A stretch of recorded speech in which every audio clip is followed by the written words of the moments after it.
Connaissez-vous l'Institut de l'intelligence embarquée? C'est un grand projet sur Cergy-Pontoise qui vise à réunir des entreprises comme Thales, Valeo ou encore le groupe Safran et les chercheurs des grandes écoles d'ingénieurs et de l'université de Cergy-Pontoise avec un objectif, développer des produits industriels, notamment dans le secteur automobile et des télécoms. Plus d'infos tout de suite dans ce sujet signé Christophe Rigaud.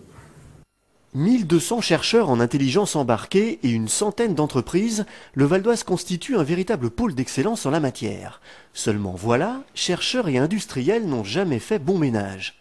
Dans son laboratoire, le chercheur produit des publications.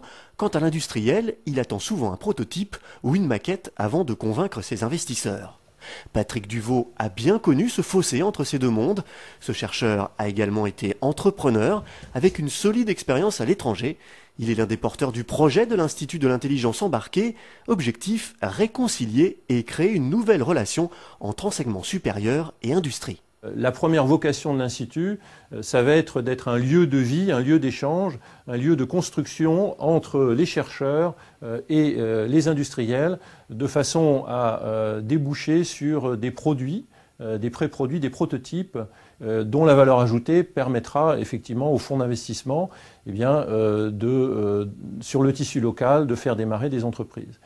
Cet institut unique en France est inspiré des parcs de recherche aux États-Unis. Il hébergera différentes plateformes de recherche dans les domaines où l'intelligence embarquée joue un rôle prépondérant, comme l'automobile, l'aéronautique, la robotique ou la médecine.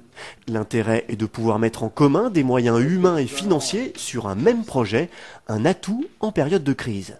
Il est clair que la mutualisation des plateformes va favoriser la R&D dans une période difficile.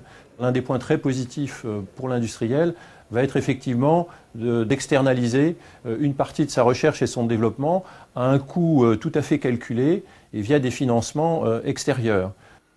Pour les chercheurs, l'Institut devrait valoriser leurs sujets de recherche, leur permettre de réaliser des prototypes en temps réel et d'augmenter le nombre de sujets de recherche. À terme, l'Institut de l'intelligence embarquée devrait attirer sur le territoire des chercheurs de renommée et également favoriser l'implantation d'entreprises dans les secteurs de l'électronique et de l'informatique.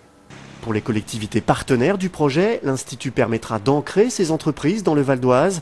Dans le cas des parcs de recherche aux États-Unis, 77% des entreprises impliquées restent sur le territoire.